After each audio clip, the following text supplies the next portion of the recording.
And so, welcome back. Kirin's annual Ask Me Anything AMA. As you know, as always, if you submit a question between now and the time I check on these videos and I come back from my pseudo time off, I may make a follow-up. So, it's not too late to maybe submit a question, up to you. No pressure, you do what you need to do, let's jump back in, more questions, let's go. We have a lot to catch up on. What alternative careers would you like to do if you could? That's interesting. People have been telling me that like I would make like a nice creative writing professor, and maybe I would, I'm not sure. I don't know if I would do it if I had the chance. It's not something that I immediately want to do. Maybe I have enough material to do a whole semester. I feel like the Virtual Writing Academy is kind of a showcase of how sometimes I run out of ideas for lessons, and I just give you exciting exercises instead. That's not inherently a bad thing, but it's mostly just the idea that like I would rather like you to sit down and get writing done instead of being like, today we're gonna learn about imagery. So yeah, I don't know. As for professions that I think would just be cool, it's interesting, because like I really like writing. I really like writing. I used to work at an office, and I did really well at the office. I found a certain kind of comfort in following what I was supposed to do and excelling at it and being proactive and showing initiative and synergizing. It was rewarding in a way, but it was also very exhausting in another. I like writing, and really, like, the only other thing that I can imagine myself doing if I had the power to change professions, I really enjoy doing movie editing, and I get it through this channel. But if someone was like, Max, you officially now edit movies for real, that would be kind of interesting. Don't know if I would enjoy doing it forever, but then again, I kind of already have my dream job in the form of writing. If you could be really proficient in any skill, what would it be and why? In example, playing the piano, singing, fashion, etc. I want to draw good. I want to draw good so that I can make visual novels. I just want to draw good. And I really should just get back on practicing drawing, because I was kind of getting there. I lost practice. But I want to draw. I want to draw good. Or I want to draw pseudo okay so I can make some visual novels. It's not like if I had any power. The answer would be flight, because you could just get anywhere super fast.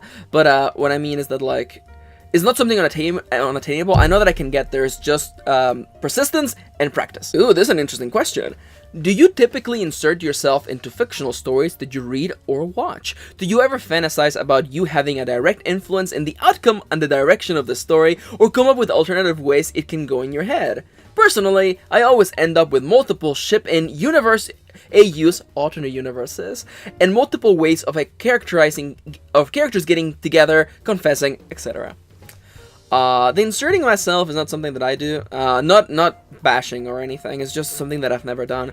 Spoilers, fun fact, I never make myself in video games. I've never done that. I don't know, I don't have that thing in my brain, in the brain for inserting yourself into something. I don't think I have that. I don't think I do, because I've never done that. Every time I play a game, I just create a character for it.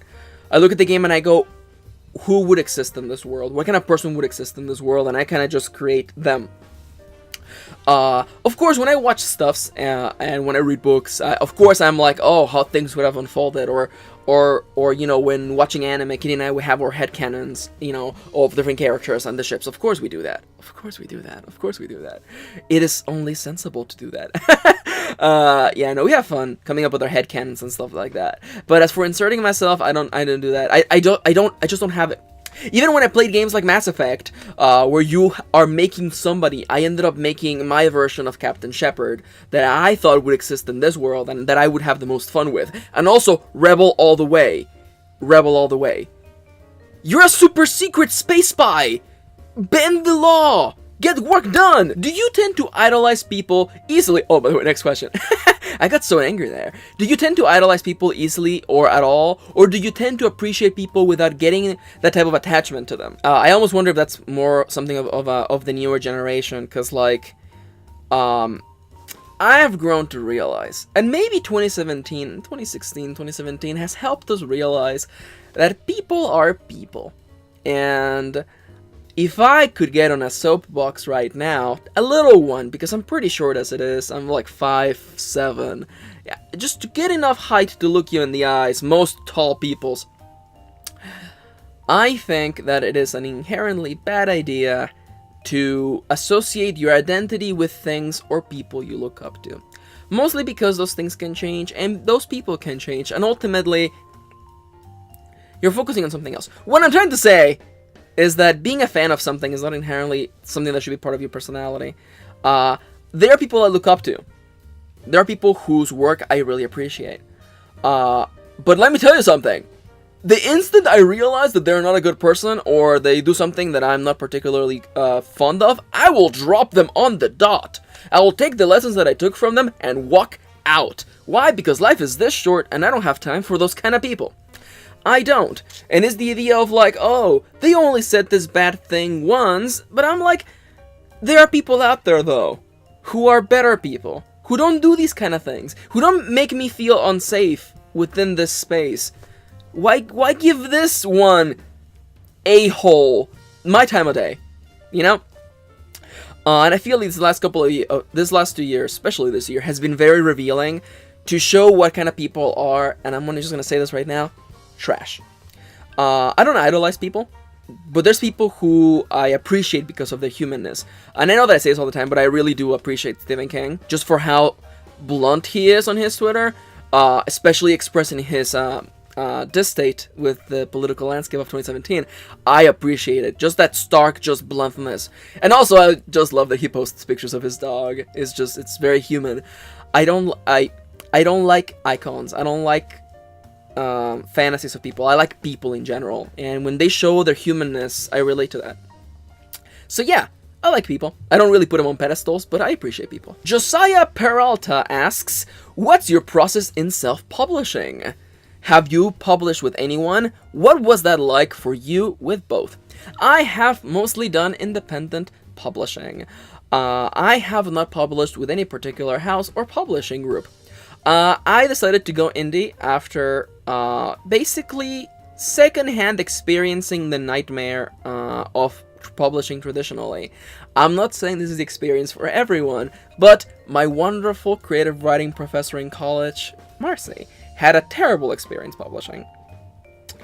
We're talking about waiting 8 years, like getting an agent, selling the book, being accepted, and then waiting 8 years for that book to be published. Ultimately, not getting published at all, and that right there is hell. I don't want to ever feel that.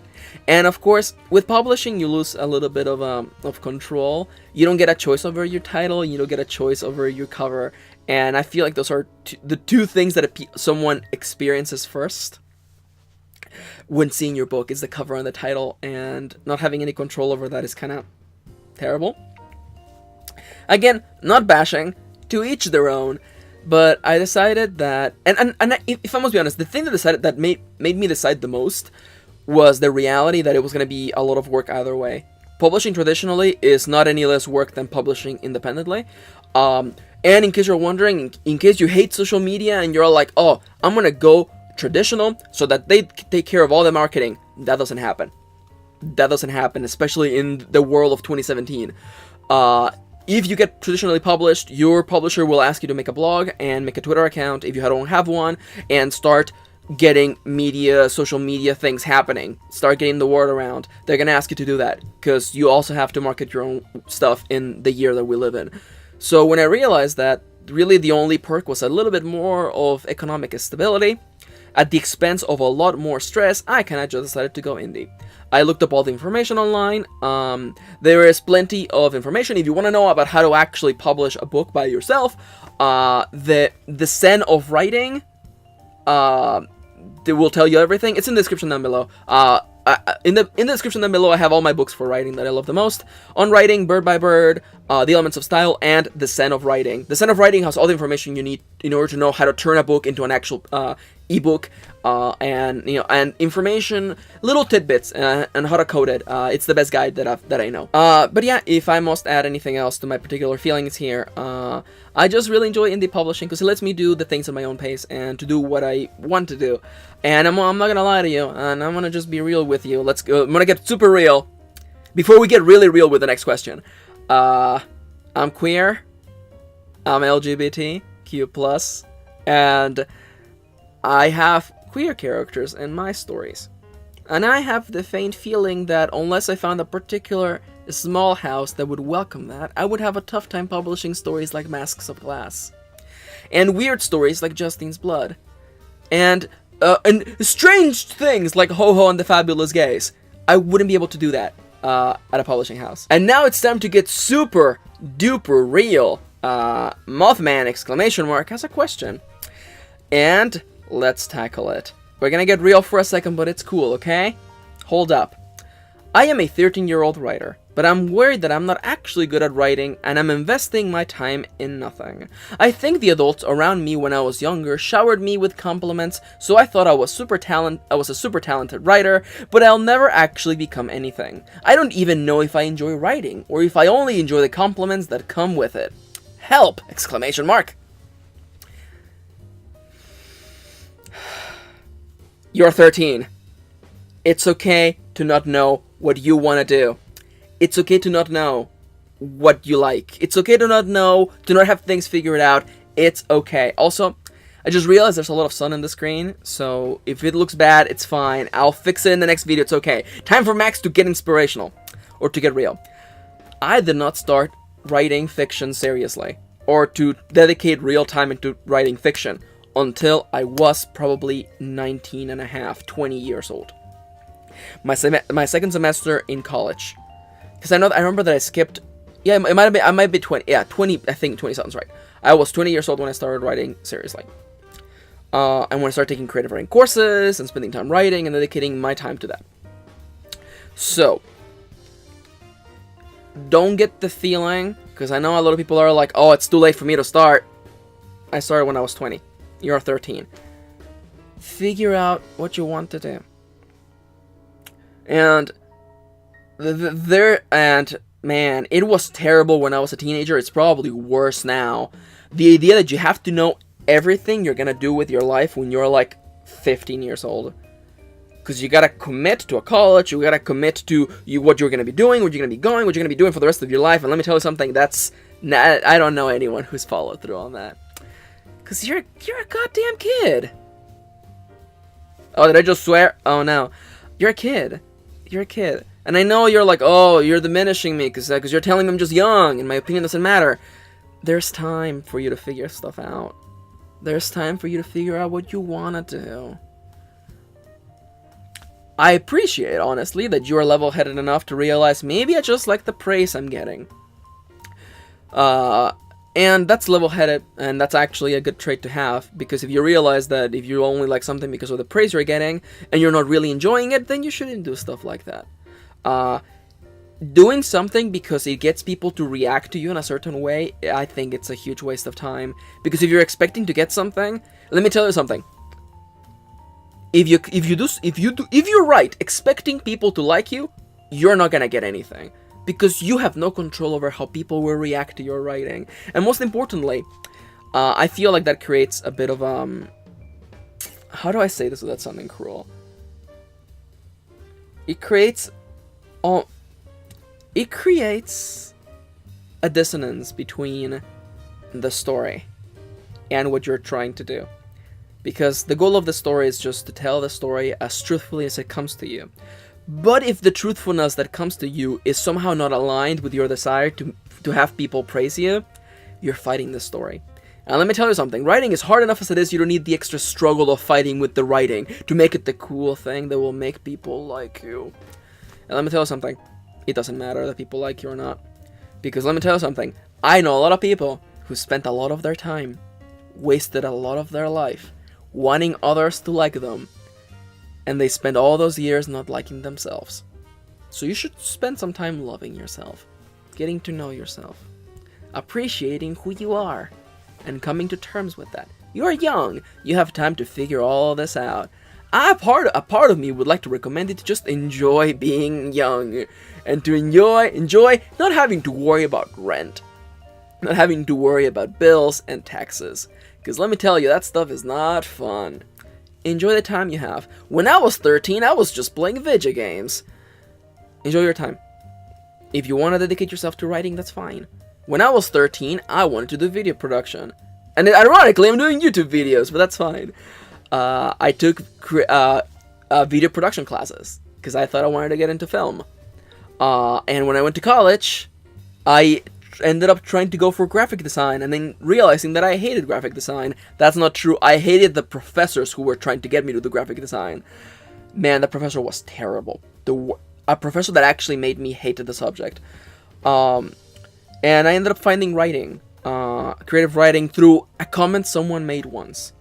My English professor read my essays and kept telling me that he really liked my work, and he was wondering if I had ever been interested in writing fiction because of the way that I wrote.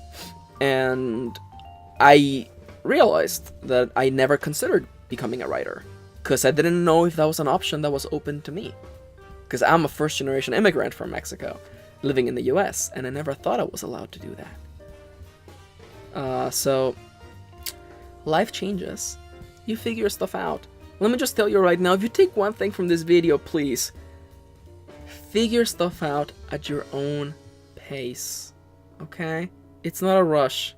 It's not a race. Seriously. And life gets by really quickly. Next thing you know, you're gonna be like 17, 18 on your last year of high school, and like, you're gonna realize the finality of high school, and you're gonna realize how close you are to leaving that world you've been in for the last 6 years. Life is different when you're out of school.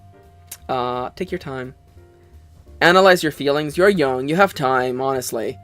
Just figure out what you want to do. And ultimately, please, when you find what makes you happy, the act of doing it makes you happy. Because happiness is not a thing you get. It's a thing you do. It's a verb. And I know it's not technically speaking a verb, but follow me. Happiness is a thing you do. You're the thing that makes you happy. Because if you do something to get the happiness from it, let me tell you something. You're gonna find whatever is the shortest way to get that happiness. Because that's how humans work. So don't make happiness a race. A task. Make it a thing you do. I love writing music. I love spending time with my family. I enjoy painting. I love telling stories. Make life a matter of doing. And let that doing be the thing that makes your life worth it. Okay? Okay. And they have a tiny little question from Mothman exclamation point. And I'm just going to slide it in right now. Do you write down your dreams? Any interesting dreams you've had lately? There are dream places that I come back to every once in a while, but I haven't really ever written them down. Or written them into a story idea, mostly because they always kind of seem a little nonsensical, in a way that I can't really justify in a story. I do enjoy having dreams in a story, but I haven't really ever slid my dreams into it. And now I'm realizing that the battery of my camera is dying, so, yeah. Thank you for tagging along, thank you for spending a little bit of your day with me. We'll continue the game, on the next one.